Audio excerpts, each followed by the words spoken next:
Our story takes place in the dark ages of Scandinavia. A man runs through the woods. After falling, he gets back up to equip his sword. Anxiously looking around, he swings it several times to show his readiness to fight. The man also carries something covered in his hand. He calls out to someone named Sven. Not long after this, he falls. We don't see who brought him down. Our focus then shifts to a young lady walking through the woods. She is Runa, our protagonist. She readies her bow to point an arrow at an animal. While she does, she gets a flashback of a man teaching her to use the weapon years ago. He is likely her father. After the flashback, Runa releases the arrow. The next scene has her entering a cabin where she warms herself by the fire. Her sister is there, and Runa advises her to sleep. But the girl, Bothuld, can't do it because she keeps thinking about him. We currently don't know who she has in mind. Later, Runa walks outside, gathering wood with her mother, Magnhild. Runa tells her she hasn't slept well lately. She has bad dreams almost every night. It will pass, her mom responds. Following this, we see a man giving lessons to the young lady on how to use her bow. He is her grandfather, who is blind, though he is still knowledgeable enough on the use of the weapon. She tells him her father was better at using it when he was her age. This makes her grandfather laugh. He says her dad loved nothing more than his bow and arrows at her age. Afterward, the two sisters reside near their cabin, along with their grandfather. Bothuld enthusiastically tells him a story about how her dad encountered a moose, managing to scare it away. Her grandfather enjoys hearing it, laughing along as it's being told, while also cherishing his granddaughter's liveliness. Bothuld asks him if he thinks her father is really gone. Taking her hands to comfort her, he says he doesn't think that. Once she says many people lose their lives on raids, he replies that many come back. We discover that the girl's father has been gone for 2 years. The grandfather tells Bothuld that he went on a raid during his younger years. All he wanted was to return with a name plus wealth. After his granddaughters were born, his eyesight started to diminish. He shows his love for them by saying he would gladly go through it again, if given a choice, because it would lead to them being born. At another time, Runa goes fishing. Out there, she gets a disturbing image. At its conclusion, she finds herself in the water. It confuses her as she doesn't remember what happened. Back at home, Bothuld says she misses her dad, as the entire family occupies the same space. Runa says that he doesn't miss them. If he did, he would have returned by now. Turning to look at her mother, Runa says that maybe their dad left this world, yet no one wants to mention it. That makes Magnhild angry, causing her to fiercely place bowls of food on the table. In response, Runa leaves. Later, she talks to her mom alone, telling her she's doing nothing except standing again. She wants to know what is happening. Magnhild's silence makes Runa cry, who tells her mom she's not alone in this struggle. They suffer just like she does. They soon get into an argument. Eventually, Magnhild tells Runa that her father might not come back. She yells that he has left them there, but Runa thinks it is their mom who left them. At least her father tried, by going on a raid. Magnhild has had enough of this, telling her daughter that maybe she should go too. She should just take her bow and go. So Runa does as her mother suggests, angrily storming away. In the next scene, we see her with her grandfather, in the woods removed from the cabin. He talks for a while, until he tells her he has lived for a long time. Soon, his time will come to pass. He wants green moss to grow on him as he lies in the dirt. Runa probably feels considerable discomfort to hear him say this, although the elderly man refuses to meet his demise before talking to his son one last time. Then he asks her if she is troubled, because he senses she might be. The trouble she experiences pertains to the incident earlier in the day. She says she fell into the water, feeling like she was dreaming. However, she knows she was awake. Her whole family was there in the image. She also saw a flock of birds lying lifeless on the ground. Regarding the birds, her grandfather says it's a bad sign. He finishes by advising her not to look for signs in everything. This will only lead to sadness coupled with worries. Afterward, Runa arrives somewhere in the woods where she spots a man lying near a tree. He sees her with her bow and tells her he means no harm. Shortly after, he loses consciousness. Runa decides to bring him home on her horse. Upon her arrival, Magnhild comes to her. She disapproves that her daughter brought such a stranger into their territory. She demands that he be taken back before he wakes up. It doesn't take long, though, for something to come over her to change her mind.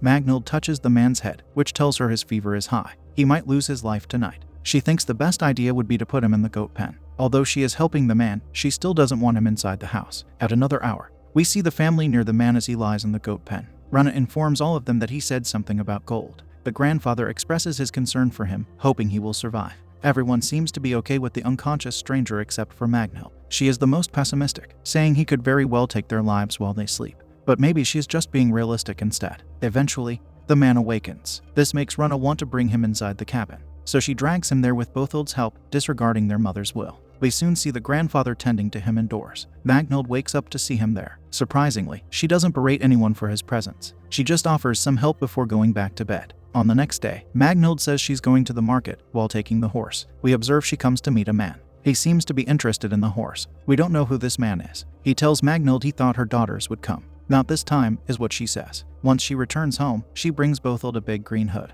Her daughter seems very happy with the gift that her mother had to sell the horse to get. Of course, she got other things too. Rana then goes somewhere in the woods, and it seems like she offers bread to a wooden idol. While sitting there, she gets a flashback of being with the man who carved it. He is quite likely her father. Shortly after, she hears something behind her, which prompts her to take her bow and have a look. At that point, the scene changes to show Magnhild near her cabin, looking into the woods. The way she gazes gives us a foreboding feel. Following this, the stranger gets well enough to speak his first words to the grandfather. He asks if he is blind. The elderly man confirms that he is. The man introduces himself as Torolf from a place named Jelsti. When the grandfather says who he is, Torolf mentions that he traveled with his son. This information gives hope to the grandfather, who asks if he's alive. Apparently, he was alive the last time Torolf saw him 1 week ago. Soon, Rana enters to hear from Torolf that he's in her debt for rescuing him. She wants to know who wounded him. It was his former shipmates, he says. At that moment, he starts telling them a long story about how he adventured with his crew 2 years ago. The story involves them being ambushed by Franks. They would have all lost their lives if it weren't for Rana's father, Jor. Torolf's story also includes them finding an old burial site that was full of treasure. They were told to leave it in the ground because it's foul to steal from the lifeless. Yet they did not listen.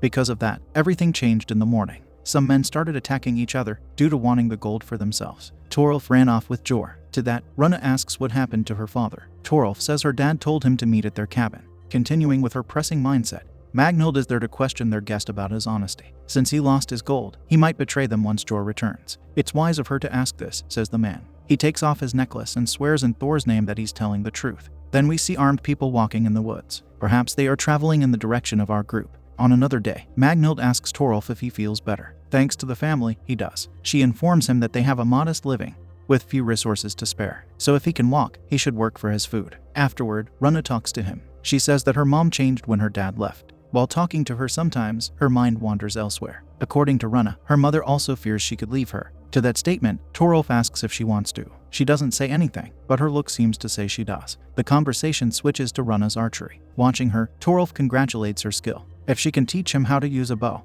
he will teach her the ways of the axe. Shortly after, he starts teaching her, as they both wield an axe to spar with. The man holds his upside down to make sure he doesn't injure Rana by accident. The next scene has Botheld wandering around by herself. To her surprise, she spots a man walking from not too great a distance. Knowing who he is, she screams for everyone to come to her. The man is her father, Jor, who has finally returned to his family after being away for 2 years. Magnhild simply cannot believe it. She quickly runs to greet him intimately. Botheld follows in his embrace. Rana is the only one who stands there looking at him, not knowing how to act. Jor does the acting for her by hugging his oldest daughter with love. We see how the family rejoices in his return. As she sleeps at night, Rana has a disturbing dream. It mostly involves her sister in serious trouble. She wakes up from it, only to experience more discomfort by hearing strange sounds outside. It makes her place her ear against the wall to listen. On the next day, the parents work on the walls of the house. Torolf comes to him, telling the man not to feel shame for what they did. While he keeps talking, Magnhild is forced to tell their guest that her husband needs to be alone. Later, Rana tells Torolf that her father seems different. She can't say what it is, but something feels off. It's not just that he's tired, like Torolf speculates. Magnhild then comes to Jor and says he needs to speak to her. He needs to tell her what is wrong. We don't know how he was before, though his wife sees a concerning difference. She wonders why he wants to be alone when his family missed him very much. She doesn't get her answer. Instead, they start engaging in intimacy outside. However, it is short-lived because Jor does not know how to handle himself. It even looks like he could be scared. We wonder what could have happened to him out there for him to return like this. Magnhild leaves, screaming in frustration. After that, Botheld looks inside a box containing the treasure her father came back with. He is there to give her a necklace. On the following day, Jor comes to Torolf with Magnhild. She asks him about his recovery, because they think it's time for their guest to leave. Jor adds that he hopes Torolf understands. Once we see him leaving, Jor gives him some treasure. He wants Torolf to know that although he lost his treasure, he didn't lose Jor as a friend. Rana is the last to say farewell to him. He should always remember that she was the one who saved him. After the man leaves, Rana angrily hacks away at a tree with an axe. In the next scene, we see the family at a gathering of people for the first time. It seems like they are not entirely secluded there in the woods after all. Rana talks to a lady who mentions her son. She tells our heroine that she should get him before some other girl does. Near nightfall,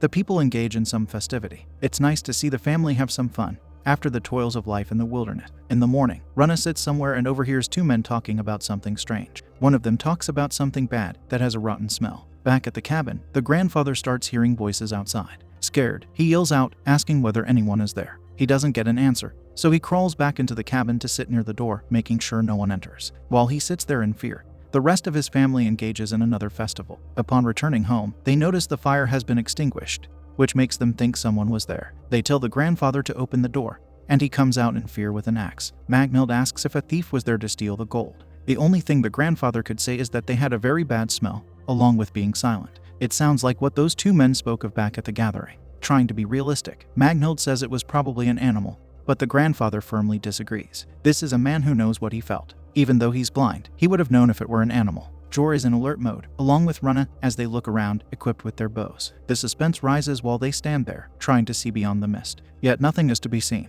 Later, Runna comes to her father when he's alone, firing arrows from his bow. She says she knows there is something he's not telling them. The poor girl cries, saying she wants her dad back. She doesn't care about the gold he returned with. He responds that it's not gold she should be thinking of, but rather land. There's no future for his daughters there in the woods, living like animals. Runna just comes closer to him to repeat that she knows he's keeping from saying something.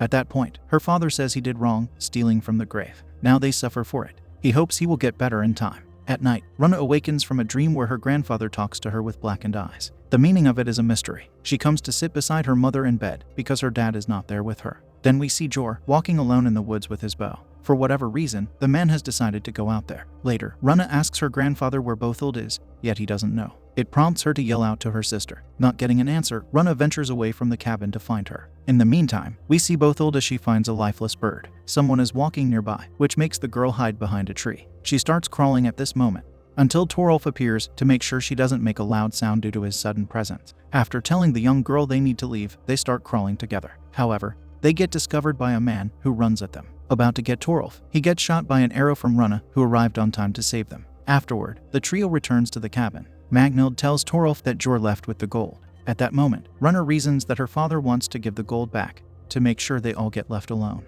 But Torolf can't believe that, because he gave them his gold, and his situation did not change. Soon enough, the strange people arrive near the cabin, causing the family to hide inside it. Seeing how foul their luck has become, Torolf does not care to comfort anyone by saying they can't win this. Runna, on the other hand, thinks they can survive this ambush if they make the attackers leave. She yells in confusion that they have nothing left to steal. Stealing is not an issue, replies Torolf. Revenge is the reason they're probably doing this for. That is also when he decides to tell them something crucial, that he saw Jor lose his life. The morning after they found the treasure, Torolf saw him get cut in such a way that couldn't have resulted in anything other than his demise. They are the living corpses. Those are the words of the grandfather. He realizes they are being attacked not by living humans, but instead by those humans who have already lost their lives. We see how swords start sticking through the walls. Whoever these attackers are, and whatever their motive for terrorizing this family is, they will not leave until the family has ended. As they all swim in fear, Bothild removes the necklace her dad gave her to eat the small golden sphere for some reason. Soon, Torolf seems to side with the grandfather's hypothesis